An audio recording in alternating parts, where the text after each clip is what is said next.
no creáis que no estoy emocionado, lo estoy, totalmente.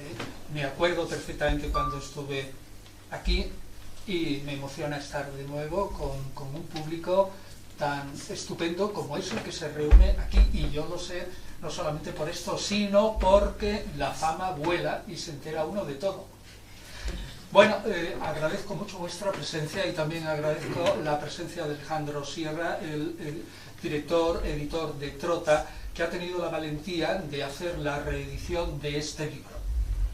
Es una presentación un tanto rara porque es un libro que está, digamos, en el aire desde el 2008, hace ya un cierto tiempo, y que me costó a mí personalmente un manto de silencio bastante notable por parte de algunas feministas confesionales, no de otras, que pensaban que yo estaba metiéndome en un berenjenal que no me competía, que le competía a ellos, y además que decía ciertas cosas acerca de Jesús que tampoco les parecía oportuno. Entonces, si ese manto de silencio se rompe ahora gracias a que la editorial Trota se ha atrevido a republicar, con algunos cambios, ciertamente, algunas adiciones y algunos cambios, pues este libro estoy encantado. Y sin más, empezamos. Yo no quiero ser muy largo, así que si por la emoción me paso, me pegáis un frenazo cuando creáis que yo he hablado demasiado, ¿eh? Aunque sea el autor, no tengo en eso barra. Bueno, lo primero, ¿por qué Jesús y las mujeres, que es un tema del siglo I? Pues sencillamente porque no da lo mismo para el contacto, ya sea cultural con el cristianismo o ya sea de fe con el cristianismo, no da lo mismo qué imagen nos formamos de Jesús. No da igual. Aunque haya una corriente, sobre todo entre los protestantes, que digan que las investigaciones sobre el Jesús histórico son una tontería y que realmente lo único que tenemos que hacer es tener en cuenta el Cristo de la fe inspirado por el Espíritu Santo, a mí personalmente, con todos los respetos, eso me parece una majadería. Importa y mucho qué imagen nos hacemos del Jesús histórico, de modo que luego, sobre esa base, podamos construir el que quiera una cultura, un contacto espiritual, o el que quiera una base de fe.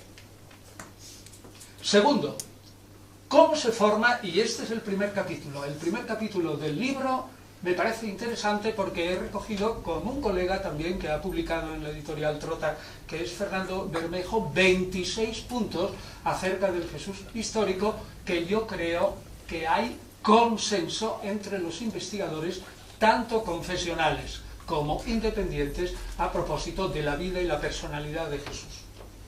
Por tanto, me parece muy importante que sepamos que este libro trata del Jesús de la historia, no del Cristo especulativo de la fe de los teólogos. ¿Y qué es el Jesús de la historia? ¿Cómo se forma esa verdad? Pues yo creo que lo he dicho ya más de una vez. Esa verdad, entre comillas, no es absoluta, sino que se forma por consenso.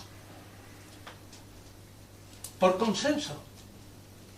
Es decir, cuando los investigadores, que somos muchos, y dando muchas vueltas a los textos, pasado un cierto tiempo, se forma un consenso sobre una serie de puntos sobre Jesús, tenemos una verdad. En el libro pongo un ejemplo. Antes de que saliera a la luz la gran historia de Roma de Mommsen, había una verdad sobre Roma. Pero en el momento en que sale la historia de Roma y encima le dan el premio Nobel, se arma un gran revuelo científico, la gente empieza a pensar y leer a Mommsen, y al cabo de 15 o 20 años, con las críticas pertinentes, se adopta más o menos el paradigma de este genio y se forma una verdad histórica. Pero, pasados 50 años, viene Ronald Syme o cualquier otro y escribe un libro gordazo así sobre la República de Roma, o otra revolución en el mundo científico, y se forma otra verdad.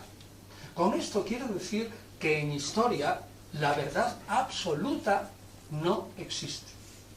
Lo he dicho muchas veces y es uno de los puntos de mi predicación. No me cansaré de decirlo. No existe la verdad absoluta. Indirectamente ya pueden ustedes pensar que no existe la posibilidad de que yo le dé la bofetada tremenda a uno, o me pegue con él, o lo mate, o me deje matar por una verdad que si ahora encontramos en las secas arenas de Egipto un papiro, pongamos por caso, un papiro sobre la famosa fuente Q, es decir, aquello en lo que Mateo y Lucas coinciden al pie de la letra, pero no está en el evangelista Marcos. Repito, aquello en lo que Mateo y Lucas coinciden al pie de la letra, pero no está en el evangelista Marcos. Y que, por lo tanto, al coincidir, estaban, digamos, copiando de algo. No tenemos ningún manuscrito. Si apareciera eso, tendríamos que replantearnos muchas cosas de la vida de Jesús. Y así es la historia. Entonces, este es el primer punto. ¿Qué es el Jesús histórico? El segundo punto que trata el libro, y ya no desvelo más, claro, porque yo tampoco voy a destripar el libro, ¿no? Sino que tengo que dejarles a ustedes con el suspense, ¿no?, de que les diga de qué trata y que luego ustedes lo estudien por su cuenta. Bueno, y ya saben que yo no soy dogmático. En esto sí que procuro ser imparcial. Ningún historiador es imparcial, porque somos hijos de nuestros prejuicios sin querer, pero lo procuramos. Yo intento ser imparcial. La última palabra, y por eso tampoco diré nada, aparte de mi pasión en defender lo mío, porque yo defiendo con pasión lo que creo que es aquello a lo que yo he llegado examinando los textos, pero luego el libro les deja la palabra a ustedes. Y por lo tanto es el lector el que dirá, bueno, ¿esto me convence o no me convence?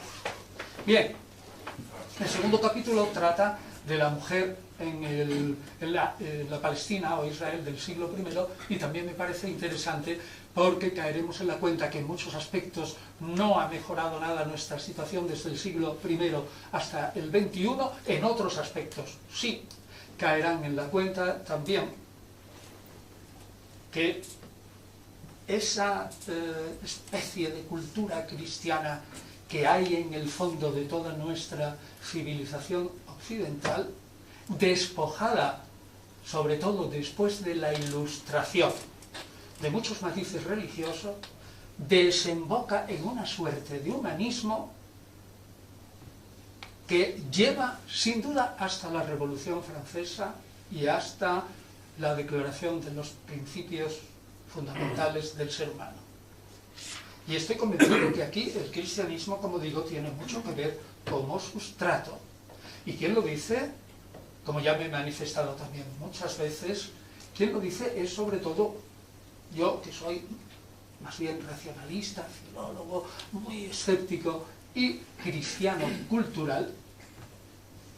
Quien lo dice no es un creyente, sino un cristiano cultural, pero tiene que reconocer que ese sustrato ha llevado a mejorar la situación de la mujer muchísimo, y que en otros sustratos culturales, obsérvenlo, y no quiero nombrar, y otras religiones que no han tenido, digamos, este barniz cristiano, a pesar de todos sus problemas que tiene el cristianismo, como los millones de muertos en el nombre del Dios cristiano, pero a pesar de todo eso desemboca en el siglo XX y XXI en una suerte de humanismo que veremos, contrastándolo con el capítulo 2, cómo realmente sí hemos mejorado. Luego, el libro se adentra en un terreno relativamente peligroso, que es en las relaciones de Jesús con su familia. Y como habla de todo en Jesús y las mujeres, pues tiene que tratar también de su madre y del problema o cuestión de si Jesús, en qué familia nació, si tuvo hermanos y todas esas cosas. Y digo que es una cuestión difícil porque ahí ya hay un tema de fe, pero nos encontramos, y lo analizo en este libro de una manera somera, pero suficiente, ya nos encontramos con que San Mateo 1.2 y San Lucas 1.2, tienen mucha materia de discusión, porque la mayoría de los hechos y dichos de los personajes que intervienen en esos 4 capítulos son totalmente legendarios. Entonces yo aquí trato de todos esos problemas respecto al nacimiento de Jesús y el entorno de Jesús. Incluso me atrevo pues a preguntar con algunos exegetas, incluso católicos, si el nacimiento de Jesús adelantado, antes de que María conviviese con José, realmente no fue visto por todos sus contemporáneos como un nacimiento ilegítimo que marca al personaje de alguna manera, y lo discuto todo eso. Y luego ustedes verán si esas razones son convincentes o no. Y luego avanza un poco y el libro se mete con un problema también peliagudo, que es, y ahí ya sí que tenemos datos, que es el trato de Jesús con su madre. Recuerden ustedes que hay escenas como las bodas de Caná, que parece que Jesús trata a su madre muy despectivamente, y para quienes conozcan los evangelios, sobre todo el evangelio de Marcos, donde en el capítulo 3, muy al principio, en 3:20, dice claramente el evangelista que su familia, sin excepción, es decir, sus hermanos, sus hermanas, como luego dirá Marcos en el capítulo 6, sus hermanos, sus hermanas, y se sobreentiende que su madre, pensaban que Jesús estaba loco. Sin más, el verbo griego, que es existatai, está relacionado con éxtasis, salir de sí, es el mismo verbo. Quiere decir que estaba fuera de sí. ¿Por qué estaba fuera de sí? Pues probablemente porque Jesús deja su trabajo, deja su familia, la que sea, lo hablaremos ahora, lo abandona todo y se pone a predicar locamente que viene un reino de Dios de un modo inmediato. Y la reacción de la familia es: este niño, aunque sea mayor, tuviera ya 30 años, este niño está loco, vamos a por él, lo recogemos y nos lo llevamos a casa. Esa es la escena que pinta Marcos. Y luego lo que yo planteo es si esa escena es verdad o no. ¿Y cómo me atrevo a plantearlo eso? Pues me atrevo a plantearlo porque es que en el cristianismo primitivo, que había muchas facciones, es decir, muchas maneras de concebir la relación con Jesús y con Dios, resulta que había por lo menos dos bloques que eran muy enfrentados. El judeocristiano que estaba en la iglesia de Jerusalén y el grupo que está detrás de Pablo, los paulinos. Y la hipótesis que se plantea la ciencia es: ¿no será que los evangelistas, que son todos sucesores de Pablo intelectualmente, es decir, afirmo que son discípulos de Pablo, ¿no será que los evangelistas están pintando aquí una relación de Jesús con su madre un poco torcida para decir, la familia de Jesús, que es la que manda en la iglesia de Jerusalén y que está enfrentada con nosotros, no son tan buenos cristianos como nosotros? ¿Caen ustedes en la cuenta? La historia se puede plantear esa hipótesis, que incluso se distorsionen los textos que tenemos por una pelea entre los cristianos entre sí. Y una manera de pelear los paulinistas contra los judeocristianos de Jerusalén es decir, mira, ya en tiempos de Jesús, su familia, y vosotros estáis gobernados por su familia, dijo que estaba loco. ¡Bomba! Ahí va ese torpedo. Y lo dejan caer. También eso lo discutimos. Eso, por ejemplo, para que veáis claro cómo eso puede ser así, la imagen de los fariseos, que en los evangelios está sumamente acentuada en lo negativo, pues es una imagen muy cuestionada por la ciencia histórica actual, que plantea, y yo estoy convencido que Jesús mismo fue un fariseo. Ahora bien, un fariseo no de Jerusalén, sino de Galilea, que eran bastante distintos, que se peleaban entre ellos, aunque nunca llegaba la sangre al río. Nosotros estamos acostumbrados a pensar, caramba, qué malos eran los fariseos. Sí, sí. Y si resulta, como es la hipótesis actual, que Mateo, que es, y en parte el evangelista Juan, que no solo ataca a los fariseos, sino a los judíos en general, siendo él judío, y si resulta, digo, que esa hostilidad entre un fariseo, que es Jesús, y otros fariseos, sirve para denostar a los fariseos actuales en el momento en que escribe Mateo, 50 o 60 años después de la muerte de Jesús, para ponerlos verdes, y como los fariseos nos están echando de la sinagoga, a nosotros judeocristianos, pues nosotros les pintamos a un Jesús que ya les daba leña y fuerte a los fariseos en su momento. Esa hipótesis también es muy plausible. En una palabra, con esto quiero decir que a lo largo de este libro, el método que empleamos es analizar a fondo los textos de tal modo que seamos capaces de decir qué es exactamente lo que los textos dicen.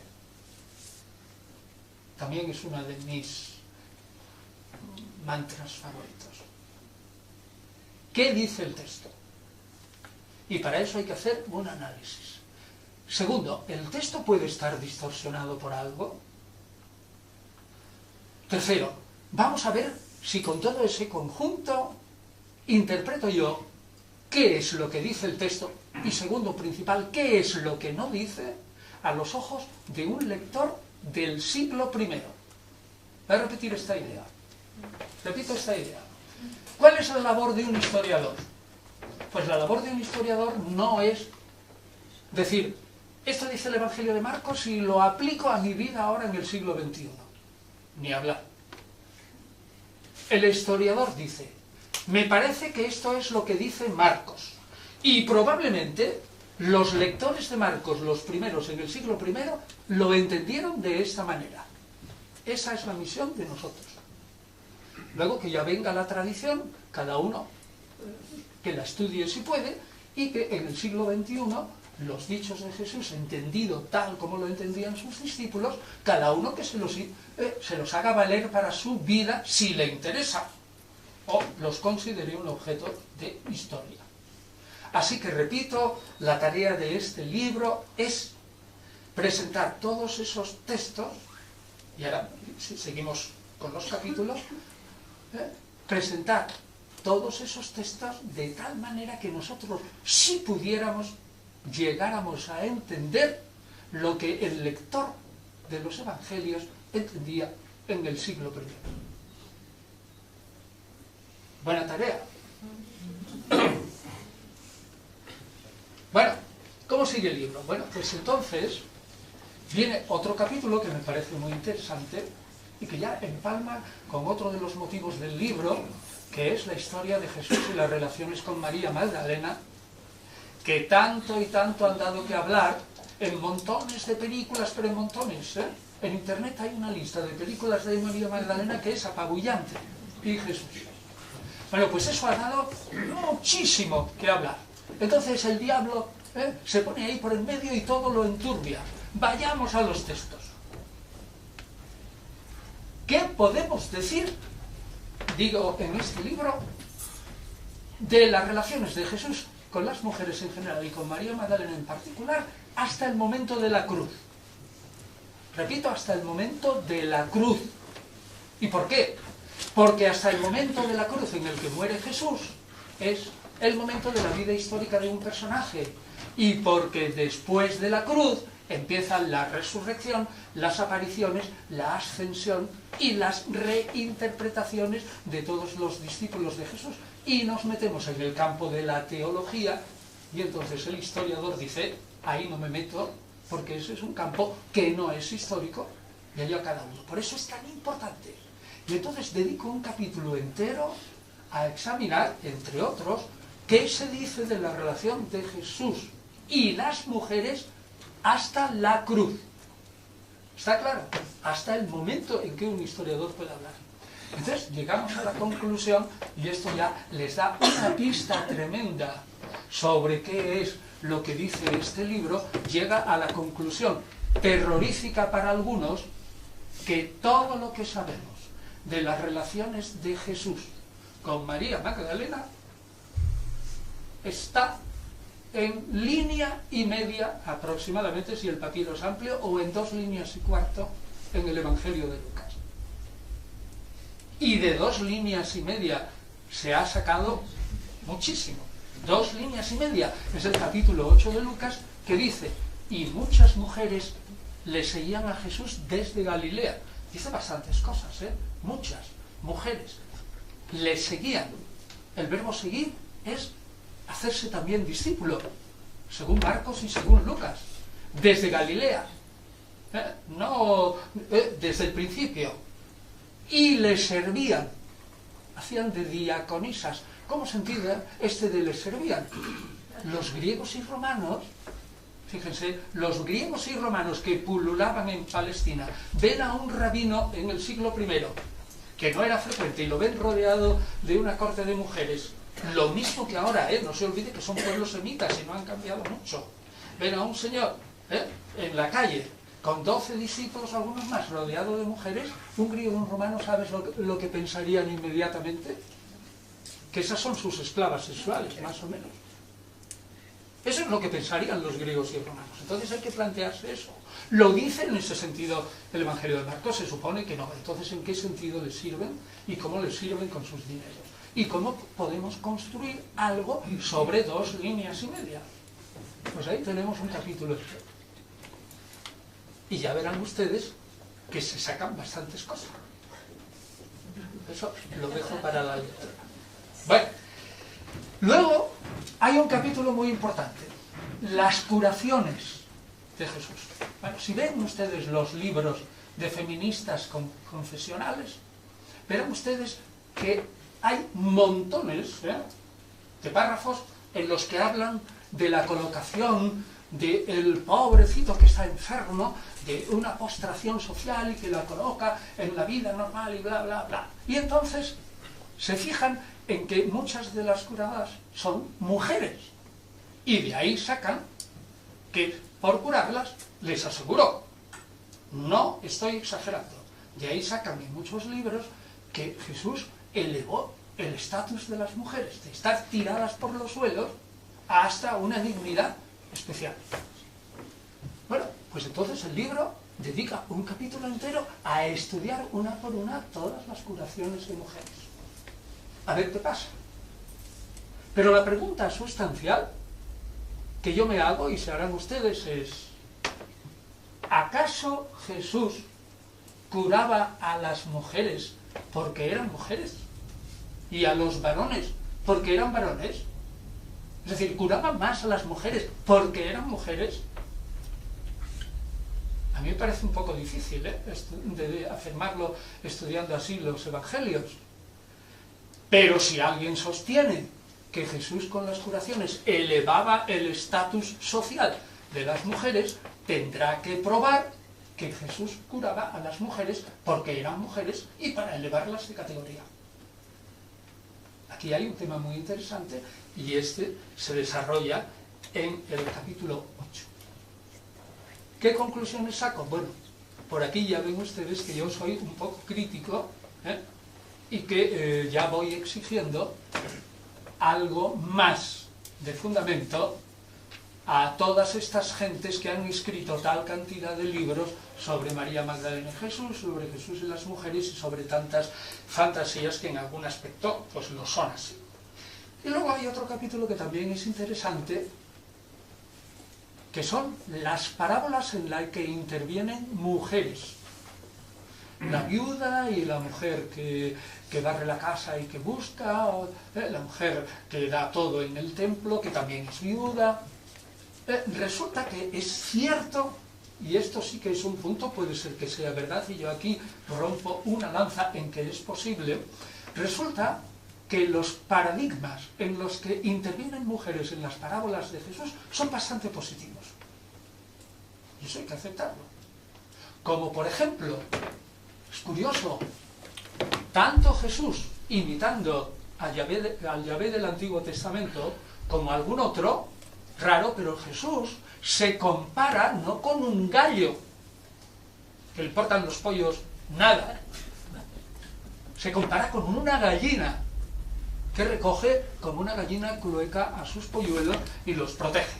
Es decir, aquí tenemos un campo, y también lo estudio, en el que Jesús puede aparecer de una manera positiva, como también estudio el que Jesús no cita solamente cuando habla del divorcio, no cita solamente el capítulo 2 del Génesis sobre la creación del hombre y de la mujer. ¿Lo explico? Hay dos creaciones, el capítulo 1 y el capítulo 2 en el Génesis, que son de dos autores y de dos épocas totalmente distintas. La primera, en Génesis 1:27, es macho, varón y hembra los creó. En pie absolutamente de igualdad, y es que no dice más. Y se unirán los dos, serán una sola carne, sin distinguir. Es decir, es un texto tremendamente igualitario. Pero el capítulo 2 del Génesis es el que tiene toda la historieta de que la mujer es un ser secundario, totalmente secundario, creado para solaz, entretenimiento y ayuda del varón, y que sale de la costilla de Adán. Realmente es una imagen de la mujer verdaderamente lamentable desde el punto de vista del siglo XXI. Pues bien, resulta que todos los judíos, prácticamente todos, hasta hoy, citan el capítulo 2 del Génesis. Aquel en donde las mujeres quedan fatal. Pero Jesús cita también el capítulo 1.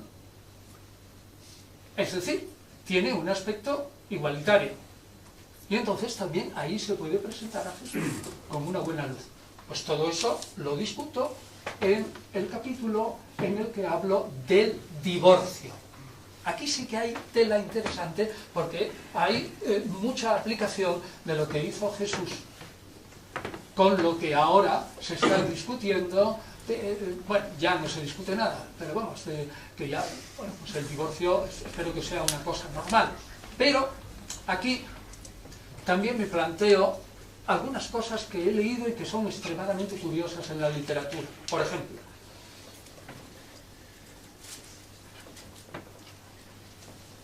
normalmente se dice que Jesús prohíbe el divorcio en todos los casos. Y lo primero que señalo es que eso no es verdad. Jesús permite el divorcio en un caso que es cuando se pesca, así, a la mujer en algún delito sexual. No el varón, sino la mujer. Con lo cual está Jesús encuadrado totalmente en su época. O sea que lo primero, no es el divorcio absoluto. Siempre permite un amplio campo de los delitos sexuales de las mujeres.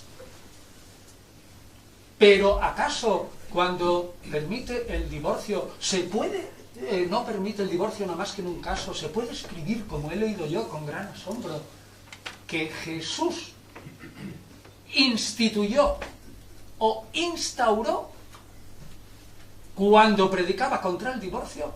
Repito que Jesús instauró el matrimonio monogámico por primera vez en toda la historia universal. Eso lo he leído yo. Eso es imposible. Y dedico páginas y páginas a demostrar en lo que se puede que Jesús tiene una teoría sobre el divorcio y sobre el matrimonio muy parecida, curiosamente parecida a la de los esenios del Mar Muerto. Y aquí se van a llevar una sorpresa cuando lo lean. Porque este fariseo, o fariseo sui generis, que es Jesús, tiene aquí una teoría muy parecida a la de los esenios. Y la conclusión: los esenios eran rabiosamente machistas. Rabiosamente machistas. No se lo imaginan ustedes, y algunos textos, si yo se los leyera, les daría vergüenza ajena. Entonces planteamos aquí, sí podemos defender que Jesús instauró el matrimonio monógamo por primera vez en la historia. Es más, he leído también en algún caso que lo instauró con tal energía y potencia que casi se traslucía en sus acciones el reflejo de la divinidad. Es decir, que si Dios no se hubiera aposentado en Jesús, o mejor, si Jesús no hubiera tenido el sentido de que era Dios, jamás se le hubiera ocurrido instaurar el matrimonio monogámico. Yo creo que esto es una exageración, y aquí sí les adelanto, suena muy bien, pone a Jesús como gran feminista de la historia, pero verán ustedes que eso se discute muy seriamente sin rebajar a Jesús, porque la teología de los esenios también es muy bella, ¿eh? Se lo adelanto, la teología de los esenios interpretaba al pie de la letra Génesis 1:27, varón y hembra, varón, singular, y hembra, en singular. ¿Y sabe lo que deducían los esenios y Jesús? Que desde toda la eternidad Dios había determinado una mujer para un hombre y un hombre para una mujer. Estaba todo pensado en los planes divinos. Bueno, pues Jesús pensaba así, y eso pues es también bonito, y yo creo pues que es, digamos, un elevado concepto del matrimonio, y lo coloca en el orden de la creación al principio. Todo esto se pone aquí. Bueno, y llegamos a otra parte del libro, que también es interesante, cuando yo discuto si Jesús era casado o no. Claro, es que esto es lo que tenemos que discutir, Jesús y las mujeres. Bueno, pues hago un repaso con todos los argumentos, veo también a ver si esas ideas que se dicen de que los rabinos y Jesús lo eran, que sí lo era, pero no como los rabinos del siglo II y III, no era un rabino ordenado. Pero eso que dicen es que todos los rabinos estaban casados, si había solteros o no había solteros y en qué número en Israel, y se discute sobre la posibilidad de ver si es que Jesús, siendo célibe, fuera un pez absolutamente raro que se salía de la pecera, o un pájaro también absolutamente raro, o era una cosa que podía ser tolerado normalmente por la sociedad porque tenía como mínimo 4.000 ejemplos, que eran ciertos esenios, muchos de los cuales no se casaban. Pues también eso se discute. Y una cosa muy interesante, que es que como un historiador no separa entre la línea roja, o no, se atreve a franquear mejor la línea roja que pone la Iglesia entre evangelios aceptados, Mateo, Marcos, Lucas y Juan, y evangelios apócrifos no aceptados. Y piensa que con el análisis crítico a lo mejor se puede sacar alguna cosa de los evangelios apócrifos que han llegado hasta nosotros, y también los examino, amigo. Pero ahora vean ustedes que ahí sí que se llega a algo que es espectacular. Como hagamos caso de todos los evangelios, son tan contradictorios que por una parte se puede decir que Jesús era soltero y que se aplicó a sí mismo eso de hay quien se ha hecho a sí mismo eunuco por amor del reino de los cielos, o se puede llegar al caso de que Jesús fuera homosexual. Hay un evangelio, el evangelio secreto de Marcos. Personalmente opino que es un falso, pero lo examinamos aquí y les dejo a ustedes a ver si las razones les convencen o no. O si Jesús era un bígamo, porque aparece en los evangelios apócrifos que su mujer era Salomé, la cual dice que ha comido en la mesa de Jesús y ha ascendido a su cama. Claro, agua. Pero resulta que la tradición dice que su mujer, en todo caso, era María Magdalena. Entonces, ¿estaba casado con dos? Pues eso lo planteo yo en el libro. Ustedes verán a ver si las razones por las que digo que quizás probablemente no debamos hacer demasiado caso a ni unas ni otras porque estamos en plenas fantasías, pues verán ustedes si eso les convence o no. Y con eso llegamos a la última parte que ocupa 3 buenos capítulos, que es la relación especial de Jesús con María Magdalena. Ocupa 3 capítulos, es el final. ¿Y por qué he tratado eso? Bueno, yo confieso que el impacto en la sociedad del Código da Vinci y todas las tonterías que han venido escribiéndose después, pues me han influido. No cabe la menor duda. Es decir, yo no soy inmune a eso. Y entonces a mí me ha parecido, bueno, desde el punto de vista de la universidad y con todos los textos delante, todos, insisto, todos. Entre paréntesis digo, el que tenga este libro puede estar seguro que tiene todos los textos antiguos, canónicos y apócrifos de todos los evangelios, o referente al tema Jesús y las mujeres, todos, y todos son todos, desde el principio hasta aproximadamente el siglo IV. Están todos los textos aquí, y todos analizados, y recogidos y traducidos. Pues bien, entonces yo digo, vayamos al caso este, a ver qué diablos dice este señor Dan Brown y si tiene alguna razón. Bueno, primero, en unas páginas tengo que criticar la concepción general en cuanto al cristianismo, la figura de Jesús, la naturaleza de Jesús, etc. Y luego ya me meto en el caso de Jesús y María Magdalena.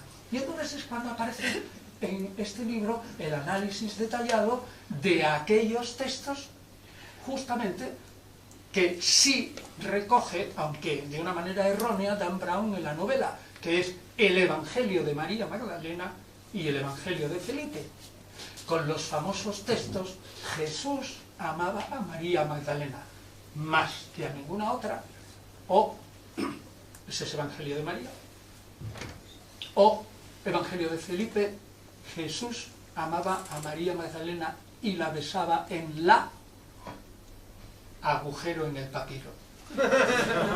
Y la besaba en la... Ciertamente, el papiro está ahí roto. Pero pongo la mano en el fuego que la restauración hipotética y la besaba en la boca es totalmente científica. Es decir, que el texto, me juego lo que sea, hay razones filológicas y por el tamaño del agujero, las letras, todo, del papiro, todo, por ese tamaño de la laguna, probablemente pone Jesús lo besaba en la boca. Es seguro. ¿Cómo se entiende eso? Bueno, pues aquí lo tienen ustedes. ¿O cómo se entiende que luego venga el Evangelio de Felipe y diga: y María Magdalena es la sabiduría, y María es su madre, su hermana y su compañera? Y pone una palabra que en copto, otre, compañera, significa normalmente pues compañera de lecho. Bueno, también compañera y amiga. ¿Cómo entendemos eso? Pues entonces me paso una serie de páginas estudiando el Evangelio de María y su contexto, estudiando el Evangelio de Felipe y su contexto, y dilucidando qué es lo que el autor del Evangelio de María, que no es María Magdalena, que ya había muerto hacía mucho tiempo, porque probablemente el Evangelio de María es en torno al 150, y el autor del Evangelio de Felipe, que no es el apóstol Felipe, porque eso es por toda la estructura y la teología, es probablemente de en torno al 200, al 225, por ahí. ¿Qué es lo que dicen exactamente? Y formulo una conclusión que yo creo que está un poco distante y está argumentada perfectamente un poco distante respecto a la teoría de Dan Brown. Y doy mis razones. Y el que estudia ahí verá que están también analizados todos los textos, por ejemplo, del Evangelio de Juan, la primera aparición de Jesús a María Magdalena. Ustedes quizás hayan leído que cuando se aparece Jesús a María Magdalena, ¿se acuerdan? María Magdalena cree que han robado el cadáver. Se le presenta a Jesús y no lo reconoce. Y cuando Jesús le dice María, al oído de su voz, dice: este es Jesús, y dice Rabbuni, Rab. Ahora en hebreo, Rab significa, y entonces igual, significa grande. Y significa grande, y Rabbuni es mi grande.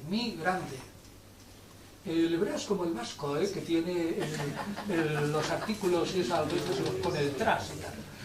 Rabbuni, mi grande, son postfijos, ahí puestos detrás. Y hay alguno que dice, oiga, es que significa también Rab, grande, significa mi esposo. Y ahí está María Magdalena diciendo, oh esposo mío. Bueno, pues esa es una escena impresionante que merece un análisis detallado. Y yo lo he hecho muy detenidamente en el libro, y yo creo que llego a la conclusión que lo que dice verdaderamente María Magdalena es, oh maestro mío, y no oh esposo mío. Y doy las razones. Entonces se verá luego si esas razones convencen o no. Total, que entonces llegamos al final, en el que, como digo, he analizado un montón de textos, y entre paréntesis diré que alguno pensará, bueno, este libro que presenta tantos textos y que se pone a analizar, pues será un rollo académico. Pensarán ustedes, si eso no hay quien lo lea. Pues yo les aseguro que no. Porque los análisis son estrictamente científicos, pero son muy claros, como me gusta a mí, 1, 2 y 3, y por esta razón y por la otra. Ustedes me entienden a mí ahora, ¿a que sí? Pues entonces me entienden igual en el libro. Aunque esté razonando sobre un texto que sea dificilísimo. Hombre, no será una novela, pero van los razonamientos lentamente, y a veces también repito, como hago aquí, de tal modo que la gente me entienda. Así que cierro el paréntesis, no quiero que ustedes piensen que este libro, porque sea un libro académico, les va a ser un rollo. No, no lo es, ¿no? Porque la lectura es sencilla y fácil. Y yo intento, lo mismo que hablo, pues escribo. Bueno, cierro paréntesis. Entonces, como he analizado tantos textos, y con esto ya voy a terminar, y al final de cada sección he ido poniendo las conclusiones. Cuando llego al final del libro y establezco una conclusión general, lo único que tengo que hacer es unir las conclusiones parciales y formar una especie de imagen. ¿Y qué imagen saco de ahí? Bueno, pues esa es lo que quiero que ustedes vean, pero yo sí que les adelanto que no es tan absolutamente positiva, pero lo dejo en sus manos, como dicen tantas y tantísimas feministas de raigambre puramente confesional, y cuya exégesis de los textos es tremendamente fantasiosa. Alguna vez presento yo en el libro la exégesis mía, que son 3 o 4 líneas, y luego 10 líneas de una teóloga feminista. Y yo acabo diciendo, oh maravilla, ya me encantaría a mí tener la imaginación que tiene esta señora, o la inteligencia para poder ver en este texto tantas cosas como ella ve. Total, que entonces lo único que saco es una conclusión, y me quiero fijar en una cosa. Y es, después de analizar tanto, me pregunto si a lo largo del Evangelio, cuando a Jesús le interesaban las cosas, no hacía proclamaciones verdaderamente serias. Por ejemplo, Jesús establece con toda nitidez y proclama que hay un matrimonio único, salvo en un caso, y lo proclama. Jesús hace una proclamación y una declaración oficial 20 veces en los evangelios, que lo importante es el reino de Dios y que por el reino hay que dar todo. Jesús proclama el mandamiento supremo de la ley es el amor, y lo proclama. Si Jesús fuera un feminista a ultranza, y si tuviéramos que colgarle el maravilloso marchamo de inventor del feminismo en el mundo occidental, y por tanto en el mundo mundial, tendríamos que encontrar alguna proclamación o declaración de Jesús que eleve, que se queje del estado de las mujeres como lo encuentra, y que lo cambie por otro y afirme las razones por las cuales eleva a la mujer de un estatus hasta otro. Yo, sinceramente, en la conclusión digo, ¿cuánto me encantaría haberlo encontrado? Pero es que no lo he visto. Pero también hago otras consideraciones en las que Jesús, como les decía antes, mantiene una posición, también como otros rabinos, de un trato exquisito hacia las féminas, ciertamente, y de una positividad que en otros rabinos no se ve. Bien, y con esto, pues, bien, y he añadido también, y por último, este libro tiene, de nuevo también, que tomo partido a propósito de la noticia de ultimísima hora, de ese pequeño papiro, pequeño, muy pequeño, que es una cosa así, que la profesora de Princeton, Karen King, ha titulado El Evangelio de la Mujer de Jesús, y analizó a ver si es auténtico o falso. Yo me inclino que es un falso, y doy las razones, presento la traducción, y que es una aportación, entre otras, que tiene este libro. Bueno, pues entonces ustedes verán, yo les he explicado todo lo que hay dentro, y les digo que hay mucha tela que cortar, y que creo que es un libro interesante para que ustedes lo lean y luego opinen. Y allá ustedes. Muchas gracias.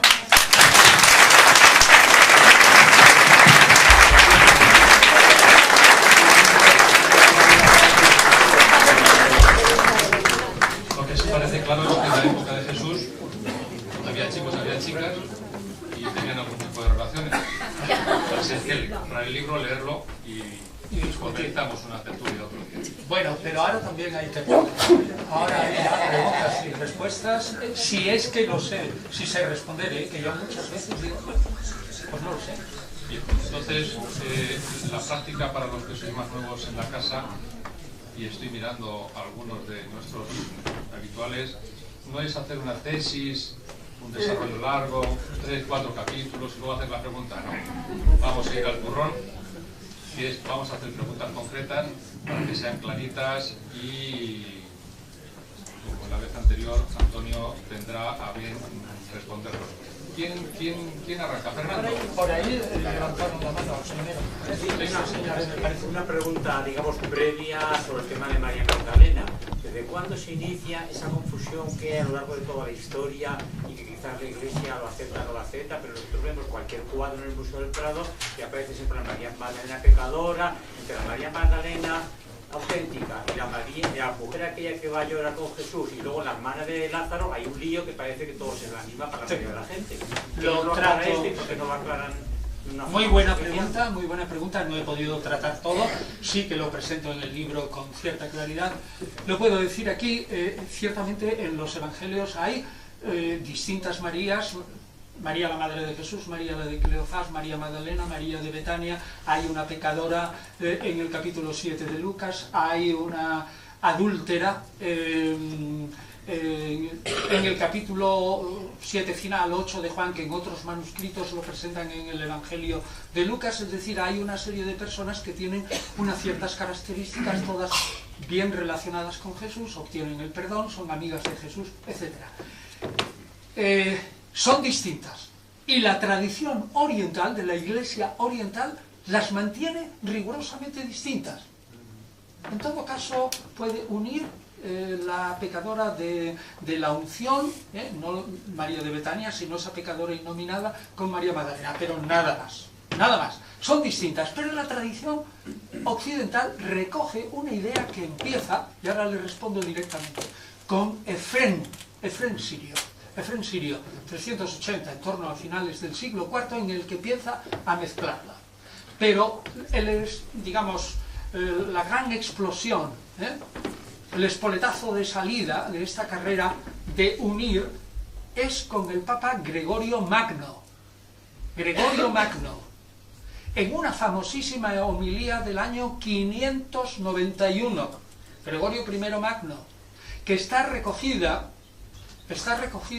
en el libro, está recogida en la patrología griega de Migne, en volumen 78, si no me equivoco, digo de memoria, está en el libro segundo de sus homilías, homilía 25.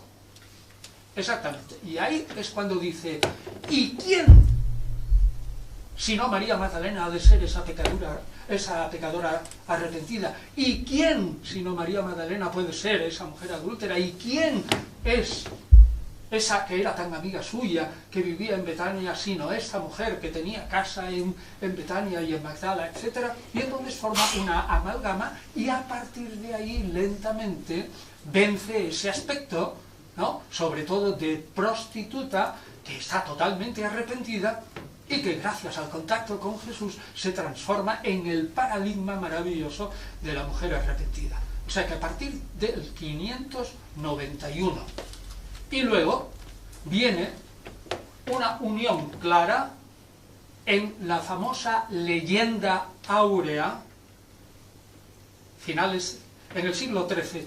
El autor es Jacobo de Vorágine, Leyenda áurea, que es un libro de la Edad Media que lo leía todo el mundo, porque eran vidas de santos y muy divertidas. Y allí, sí, muy divertidas, y no servían. De ahí, de la leyenda áurea, en parte, han pasado al breviario romano. Y del breviario romano, que lo tenían que leer todos los días los clérigos a trocitos, pasaban luego a la predicación. Y por eso los viejos del lugar que estamos aquí sabemos muchas cosas y tal, porque nos lo contaban en los sermones, ¿eh? Lo que pasa es que ahora ya, claro, ya no leen el breviario, pero todas esas historias de Jacobo de Vorágine, que era un dominico, y que se le ocurrió hacer una gran novela con vidas de santos una detrás de otra y tuvo un éxito monumental, ahí aparece ya unida totalmente. Así que, ¿y por qué la razón? Pues es bastante sencilla. Para hacer un personaje que sea impactante, literario, teológico, que valga para la literatura y para el arte, y por simplificación espontánea. El ejemplo.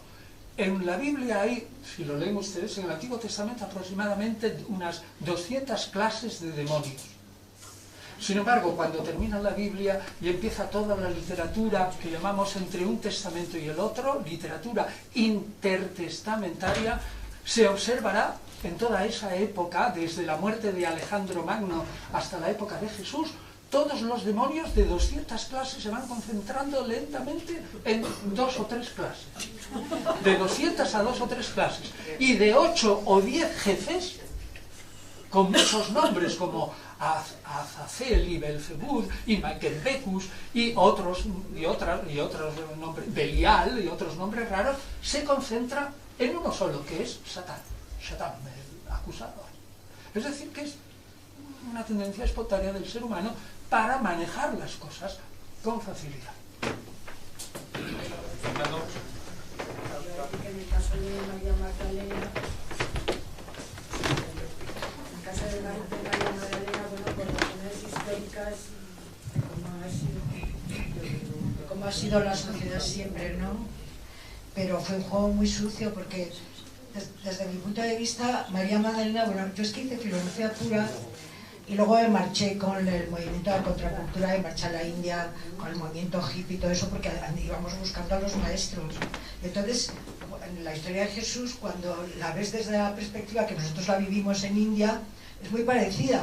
O sea, cada maestro con sus características, pero eran grupos de gente que buscábamos una filosofía, una iniciación, una iluminación.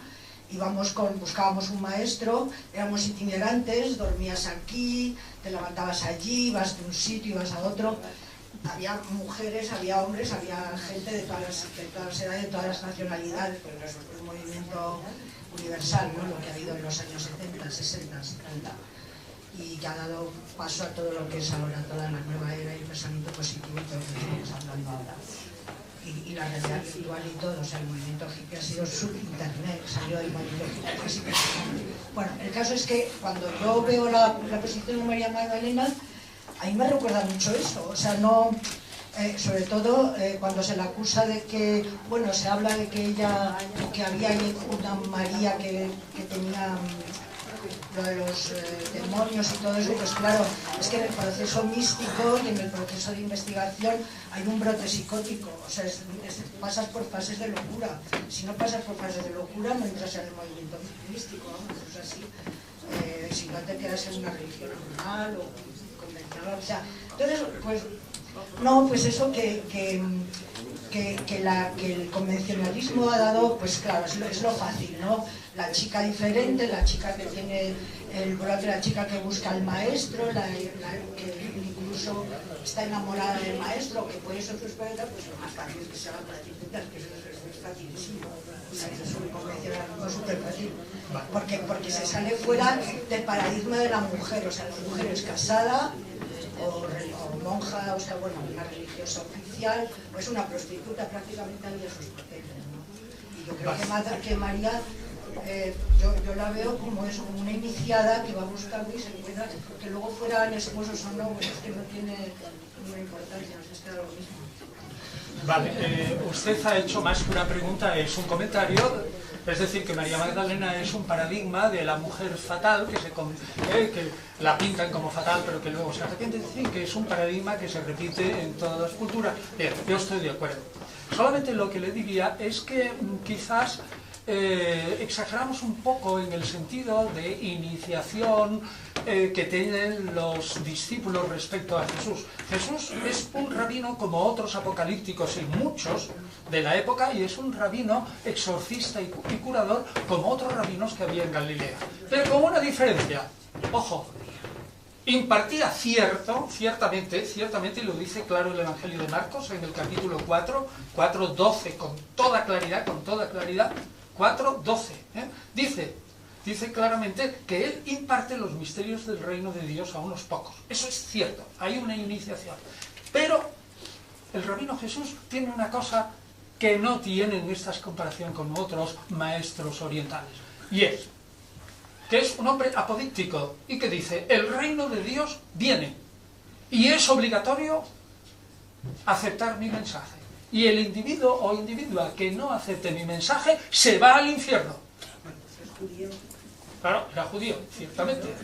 Y predicaba el reino de Dios judío que iba a venir sobre la tierra de Israel. Entonces eso es una diferencia muy tremenda respecto a otros maestros orientales que realmente son otra cosa.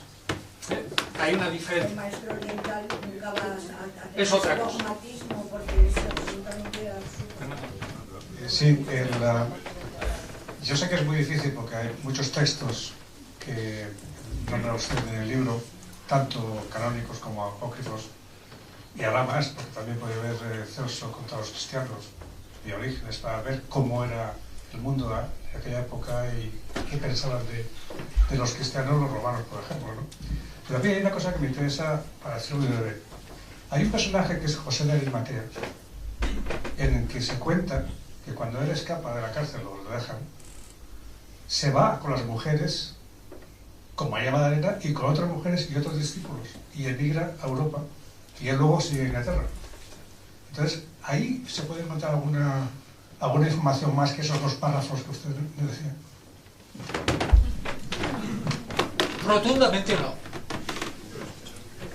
Esa es una variante. La primera leyenda está en las actas de Pilato, que también se llama Evangelio de Bartolomé.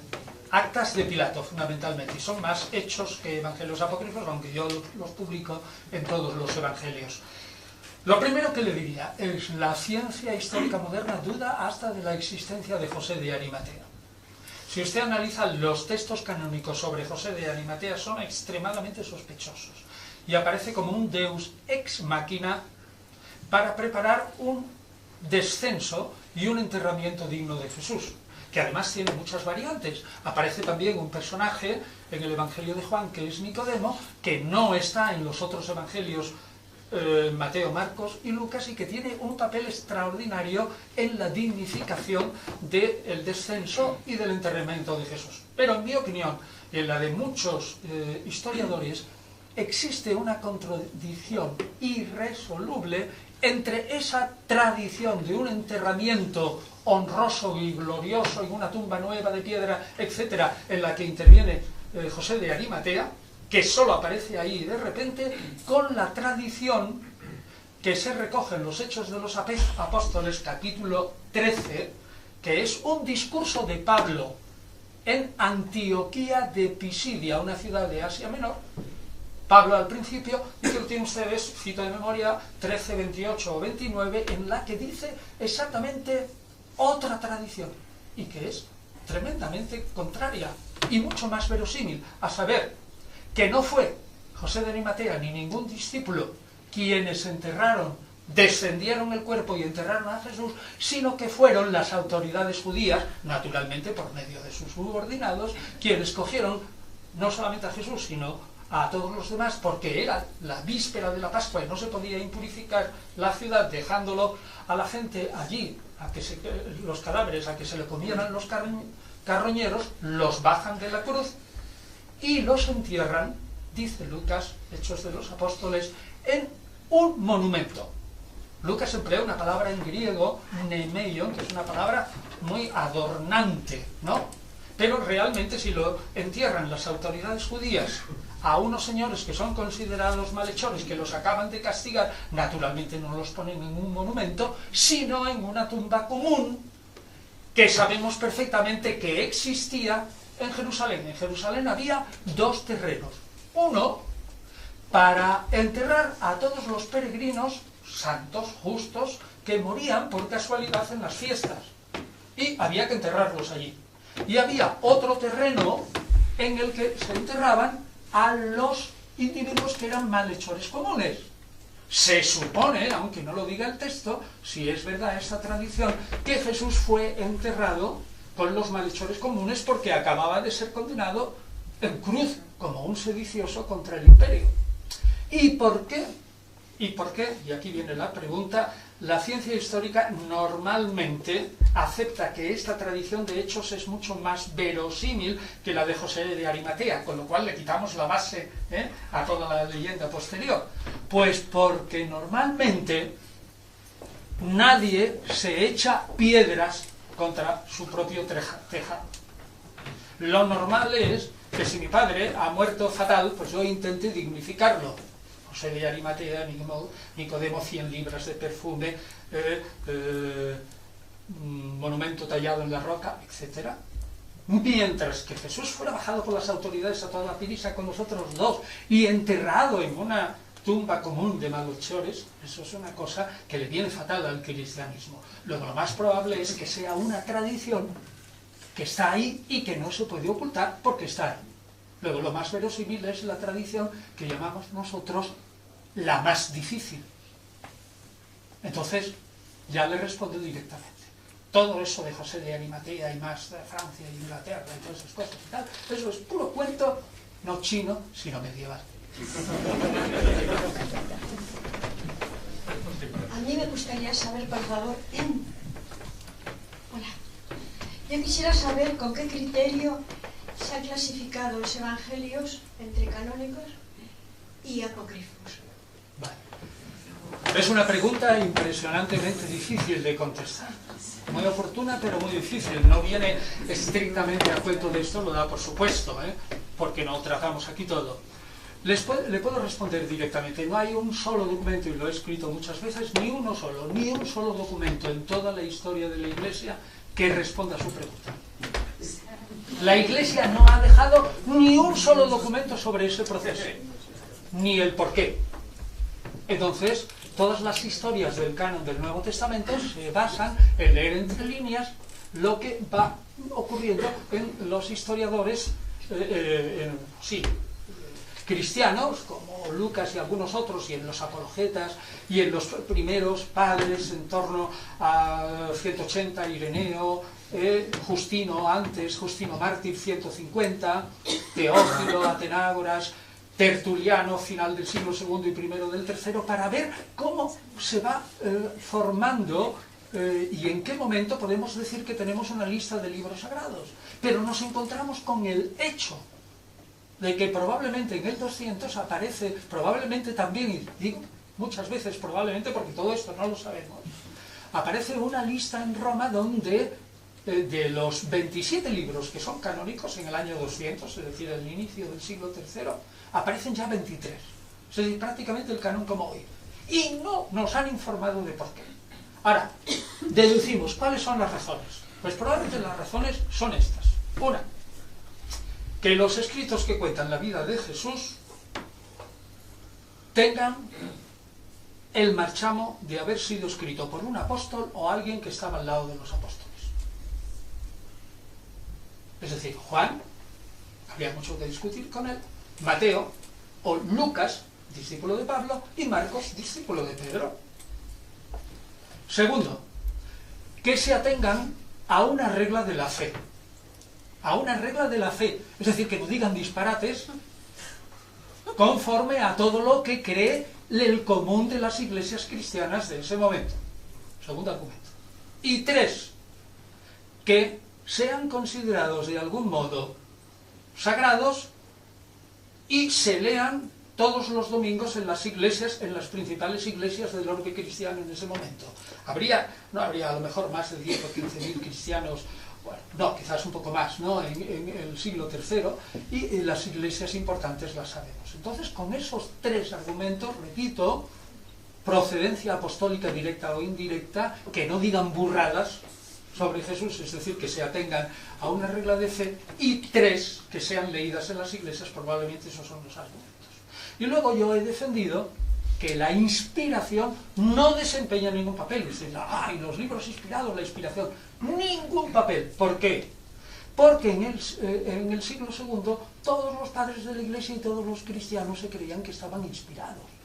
Y por lo tanto, si cada libro que fuera inspirado lo metemos en el canon, hoy tendríamos un canon de 15.023 obras. Y eso no puede ser. Entonces, a la inversa sí, todos los canónicos son inspirados, pero no todos los inspirados son canónicos. ¿Vale? Entonces, todo lo que le he dicho es el status questionis brevemente, pero es todo y quiero añadir una cosa muy importante. Esto sí que es importante. Y esto también es otra de mis prédicas fundamentales. Y es que la gente, y yo mismo, hemos pensado muchas veces que el Nuevo Testamento es el fundamento y la lista canónica del cristianismo. Y no es verdad. El Nuevo Testamento es el fundamento y la lista canónica de un cristianismo que resultó vencedor. ¿Y cuál? El paulino. Los otros no entraron, salvo algunos con los que se hizo un pacto, y porque eran muy importantes.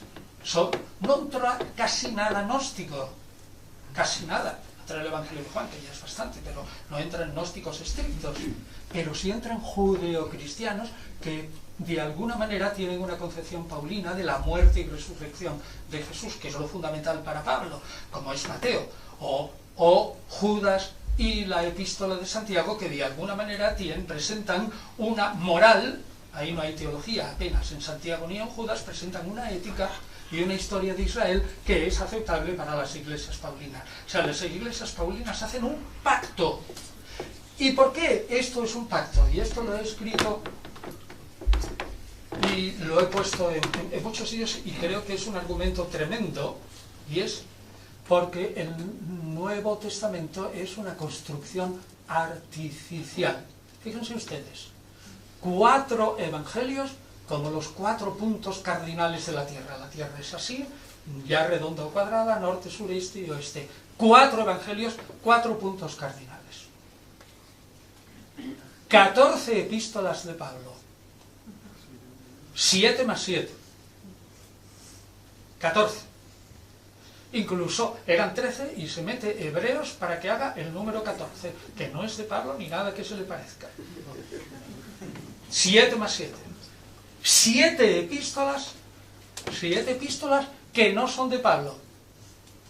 Primera y segunda Pedro, Santiago, Judas, primera, segunda y tercera Juan. 7 cartas del Apocalipsis que son el fundamento de lo que viene después a 7 iglesias. Luego tenemos 4, recuerden, 4 también, los 4 ancianos en el Apocalipsis, 7, 7 más 7, 7 y 7. Eso no es casual. Hay ahí un pacto eclesiástico y una formación estrictamente como un acto de política eclesiástica. ¿Cuándo? Ni idea. ¿Dónde? Tampoco. Probablemente en Roma, que era donde había alacenas tremendas, donde había más dinero y donde había copias de todo lo que se escribía en la cristiandad. Sí, en breve. ¿Alguna preguntita más? Don Antonio, usted que me ha sacado más de una duda, quería hacerle esta pregunta. Respecto al Jesús, le pide el centurión romano, en Mateo, le pide, Mateo 8 creo que es, Mateo 26, al final, sí. le pide que le cure a su Ah, se refiere al otro. No, creí que era el centurión al que va Pilato. No. Le pide que le cure. Y Jesús, raudo y inmediato, va y le dice que sí, que enseguida va a ir. Y a que le dice que no hace falta. Y Lucas también. Posteriormente, la mujer sino-farisea, Sino-fenicia, perdón, sino-fenicia, le dice lo mismo que... Y le cura. Bueno, la cura, porque la convencen los La mismos... hija, sí. La convencen los mismos apóstoles, o los mismos seguidores de Jesús. No, le convence la mujer misma.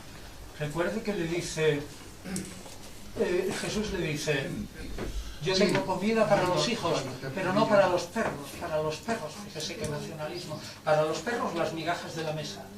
Y dice la mujer, sí, pero nosotros, los paganos, los perrillos, ¿sí? Pues ahí y nos alimentamos de eso, pero también tenemos derecho a alimentar. Y se queda Jesús y dice, vale. Y hacer... Entendiendo eso, se puede decir, al hilo de Jesús y de las mujeres, se puede decir que es un acto de machismo, o sería un acto de machismo, al centurión decirle enseguida que sí, y a esta mujer posteriormente decirle que no. Aparentemente podría ser, pero tenemos que fiarnos aquí de la perspectiva de los evangelistas, pero no desde la perspectiva de los evangelistas, porque el caso del centurión del centurión que pide para su hijo o para su siervo, la palabra griega paidion significa las dos cosas. Bueno, pues entonces en caso en caso del centurión de Mateo y de Lucas, es un centurión que hacía muchos favores al pueblo y que era muy querido para el pueblo. Y que por lo tanto Jesús, como judío, como ayudaba a la sinagoga y daba dinero para los cultos judíos, era un temeroso de Dios, ahí accede. Mientras que Jesús en el Líbano, es decir, en las regiones, en las partes de Tiro y Sidón, pues realmente ahí se encuentra con una persona desconocida. Él está huyendo, él no va a predicar a Tiro y Sidón. Nadie que va a predicar le llama a sus predicandos, les llama perros. Sino él está allí huyendo, probablemente está huyendo de la policía de Herodes Antipas, que había matado a Juan Bautista y que se le pida, si puede, a Jesús igual. Entonces huye allí arriba. Pues bien, si eso es así, se comprende que si le viene una pagana, donde él está de incógnito, no quiera ningún jaleo y le diga que no. Luego yo, tal como lo presentan los evangelistas, no vería ningún acto de machismo, sino una determinación por las circunstancias. No vería machismo. No sé si me he explicado, O sea que una cosa es un judío, un centurión, amigo del pueblo, y otra cosa es donde yo estoy escondido. Sí, es un centurión romano, sí, y pagano, sí, pero amigo del pueblo judío. Sí, señor Piñero. Mi pregunta se refiere a las primeras mujeres que aparecen mencionadas en el Nuevo Testamento, que no son personajes de los Evangelios, sino que son personajes del Antiguo Testamento, que son, como usted sabe, Tamar, la nuera de Judá, que mantiene relaciones incestuosas con él, Rahab, otra prostituta que ejerce su oficio en las murallas de Jericó, Ruth la Moabita, y finalmente Betsabé, la mujer de Urías elitita, que es mandado a la muerte por David porque queda prendido de ella, ¿no? ¿Cuál cree usted que fue la intención del autor del Evangelio de Mateo para incluir estos 4 personajes del Antiguo Testamento en la genealogía de Jesús? Vale. se refiere nuestro amigo en que en las genealogías con la que se pretende demostrar, en el caso de Mateo, que es Jesús, hijo de David, o en el caso de Lucas, que es Jesús, también hijo de David, pero sobre todo hijo de Dios, porque es, digamos, descendiente directo de Adán, aparecen, pero ya en la misma historia del pueblo judío, 4 mujeres que ciertamente son de vida muy dudosa. Bueno, pues es que resulta que David está relacionado con una de ellas, y como todo el Antiguo Testamento enfoca sobre la dinastía davídica, y esas otras mujeres aparecen en la historia que van desde Abraham hasta David, desempeñando un papel muy importante, el evangelista, cuando compone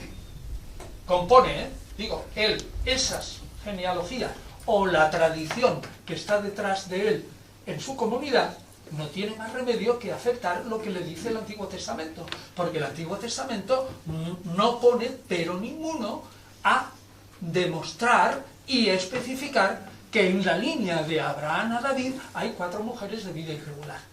Entonces el evangelista dice, si mi Biblia dice eso, yo no la voy a corregir, pero no creo que en ese momento, y en concreto con esas 4 mujeres, tenga Mateo, por ejemplo, o Lucas, una intención distinta para incluirlo en la genealogía que la intención que tiene cuando escribe el nombre de un personaje que forma la cadena desde Abraham hasta David.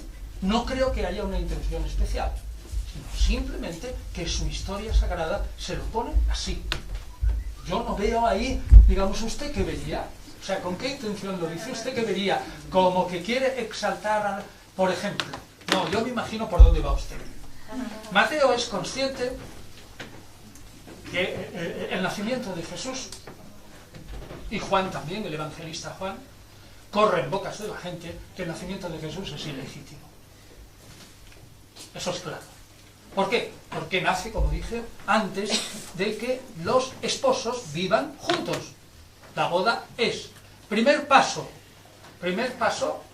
esponsales, las promesas de que van a ser marido y mujer, y un año entero, normalmente, como la chica tiene 12 años, normalmente es para esperar a que se desarrolle como mujer, y el matrimonio aproximadamente un año después, cuando se comprueba que es mujer, etcétera, etcétera. Ese es el fondo del asunto. Como nace Jesús en el estado, o es concebido en el estado intermedio, naturalmente todos los enemigos de los jesusitas dicen que Jesús tiene un nacimiento ilegítimo. Entonces probablemente usted lo que quiere decir, ¿acaso Mateo, cuando pone mujeres de vida dudosa, está indirectamente refutando a sus adversarios diciendo, bueno, decís que María tuvo una vida dudosa, ve, pero resulta que su hijo es hijo de Dios y el Mesías? Pues mirad, 4 mujeres antes tuvieron una vida dudosa y sin embargo en nuestras escrituras aparecen en la línea que va desde Abraham hasta David. Luego, si lo dicen las escrituras y ahí le parece bien que esas mujeres de vida dudosa hayan tenido un efecto salvador porque llegan hasta el Mesías, es decir, hasta David, de cuya semilla nacerá el Mesías, pues yo no tengo nada. Yo creo que por ahí va, ¿no? Pues más o menos. Me temo que no. Pero eso es bastante abstracto, ¿eh? Es bastante abstracto. A estas 4 mujeres a las que, por cierto, un paréntesis muy pequeñito, le he dedicado todo un capítulo de un libro modesto y casi clandestino, porque no se conoce, pero bueno, he dedicado bastante reflexión a estas 4 figuras, pero si le explico lo que yo pienso, seguramente el moderador me llamará la atención. Sí, pero es que no afecta al problema de Jesús y las mujeres. Pero, digamos, a modo de pista, para mí, la relación de Jesús y la mujer es la relación de la parte masculina y la parte femenina del ser humano. Y esto está en Génesis 1:27, cuando se desdobla la figura andrógina de Adán a semejanza de Elohim, el plural masculino. La figura andrógina de Adán, eso es una especificación gnóstica posterior. Los judíos no lo pensaban así. Modestamente yo estoy en una línea gnóstica. Ah, vale, pero vamos, eso es del siglo II. No gozo de calificarme como gnóstico, pero sí que estoy modestamente y humildemente en el camino de la gnosis. Por lo tanto, comparto bastante la visión de Cristo que tenía en la escuela gnóstica de Valentín, por ejemplo. Entonces, lo que yo interpreto de esas cuatro figuras femeninas son los cuatro aspectos del cuerpo humano. Ruth, empezando por Tamar. Tamar es, la geometría de Tamar es exactamente la misma que Shemesh, 640, el sol, el cuerpo mental. Vale. Rahab. No entra, perdón, pero eso no entra dentro de la historia. Claro, por eso. Es que es el problema, que yo no me puedo ocupar de eso. Yo he editado esos textos. Usted sabe que yo he editado esos textos. Y en Trota también. Los textos gnósticos, y algunos estarán afuera. Pero los edito como textos muy importantes de la evolución de una parte del cristianismo. Pero yo como historiador jamás utilizaré esos textos para hacer el menor enfoque sobre el Jesús histórico. No, no puedo. Por eso ya le dije que mi opinión, su opinión es gnóstica en una línea muy diferente, y va en una línea espiritualista. Claro. Lo valoro y además le agradezco porque sus videos me sirven. Pero yo respeto su postura en cuanto que es una línea espiritualista, y muchas veces digo, bueno, ya me gustaría a mí ser tan espiritual, igual bueno y buena persona que son normalmente, no, que yo que soy un malvado escéptico racionalista. Pues eso es lo que pienso.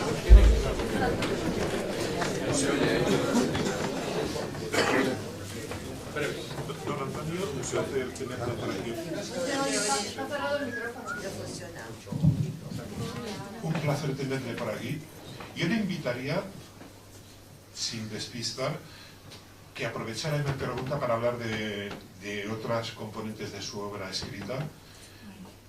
Y la excusa podría ser, como editor de la biblioteca Nag Hammadi, conocedor de los gnósticos, conocedor de la tradición esenia, si aporta alguna luz o ninguna al tema. Personalmente, no tanto a la sociología, a la sociohistoriología, sino a la historia concreta, específica que le ocupa en este libro, sino un poco más a la visión genérica, lo que estaría detrás, no citado por las filofeministas, de la visión de la mujer, aunque sea más contraria. Vale, yo diría. Y de paso, contar en 30 segundos la biblioteca de Nag Hammadi.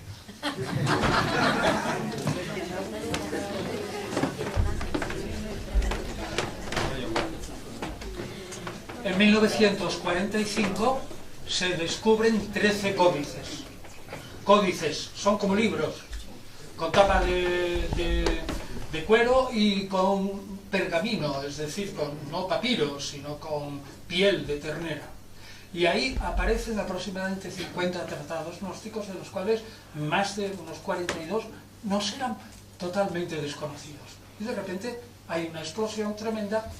Por suerte sabemos cuándo se copian, están en lengua copta, es decir, en egipcio. Dentro de las pastas de uno hay, curiosamente, un recibo, y se fecha la copia en el 340. Pero como están escritos en copto, es decir, en egipcio, el egipcio de los faraones, pero evolucionado, pues estudiando, y por las palabras griegas que tiene, y porque algunos de los textos que ahí aparecen son textos griegos, llegamos a la deducción que al 100% todos esos textos coptos son griegos, y son griegos de a lo mejor 100 años antes o más, y que se han traducido. ¿Y eso para qué vale? ¿Vale algo para ilustrar la vida del Jesús histórico? Simplificando diría que no. ¿Por qué? Porque no se pueden dar detalles sobre el Jesús histórico nuevos y fantasiosos en el 150, aproximadamente 120 o 30 años después de la muerte de Jesús. Entonces, ¿para qué vale? Pues para demostrar que dentro del cristianismo hay muchas interpretaciones de Jesús, y ese es el objeto de uno de mis libros. que cada cristiano interpreta su Cristo y que hay muchas interpretaciones distintas y muy espirituales unas y muy dignas de ser tener en cuenta como historia del cristianismo primitivo, como historia de la gnosis, como historia de la teología, como historia del pueblo cristiano, como historia de la evolución de las ideas. Todo eso es fantástico, pero no para iluminar la peripecia vital del Jesús histórico. Una cosa es la historia de Jesús y otra cosa es la historia del cristianismo que nace después de Jesús. He respondido. Ahora, quien quiera ser cristiano gnóstico puede serlo, y eso es toda la tesis del libro Jesús de Nazaret, el hombre de las 100 caras, que no lo he escrito yo, aunque tengan 350 páginas y va a mi nombre, sino que es solamente la ordenación de textos cristianos desde el siglo I hasta el siglo VII, pero que presenta a un Jesús y su contrario. Un Jesús amigo de las mujeres, enemigo de las mujeres. Un Jesús hijo de madre virgen, de madre obscenamente unida con pantera. Un Jesús que es hijo de Dios, un Jesús que es hombre. Un Jesús que es un fariseo y un Jesús que es otra cosa. Un Jesús que es pacífico y otro Jesús que es un revolucionario. Es decir, cada cristiano vio a Jesús de una manera. Yo ahí no me meto. Lo único que la consideración que yo hago, y por respeto a quienes ahora ven a Jesús de otra manera, es: si los cristianos primitivos tenían derecho a ver a Jesús según el sentimiento de sus almas, bueno, pues teóricamente los cristianos de ahora, que según la misma doctrina de la Iglesia están en comunión viva con el resucitado porque vive en espíritu dentro del grupo que cree en él, también tienen derecho a interpretarlo de esa manera. Pero el único problema está que para eso se tienen que salir de la Iglesia Católica. Porque ya la Iglesia Católica se ha desarrollado también a lo largo de los siglos con una serie de prescripciones, ordenanzas, una manera de entender la naturaleza de Jesús, la ética de Jesús, la vida de la Iglesia, los pecados y bla, bla, bla, que son que usted los quiere aceptar, usted es católico, que usted no quiere, váyase y punto. Claro. Me parece que queda claro. Ha quedado claro.